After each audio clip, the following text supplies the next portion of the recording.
ஊர் தூங்கும் வேளையிலும் நான் தூங்க போனதில்லை ஒன்னாலதான் கண்ணே ஒன்னாலதான் யார் பேச்சு கேட்டாலும் என் காதில் கேட்பதெல்லாம் உன் பேருதான் நெத்தான் உன் பேருதான் இத்தனை நினப்பு என் மேல இருந்தும் எட்டி போகலாமோ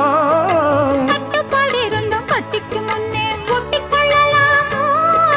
முத்தமிட்டா மோசம் என்ன உண்டாகும்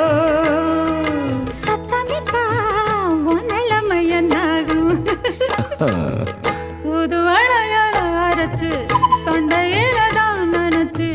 மாமன் கிட்ட பேச போற மணிக்கணக்கா தூண்டாமணி விளக்க தூண்டி விட்டு எரிய வச்சு ஓ முகத்தை பார்க்க போற நாள் கணக்கா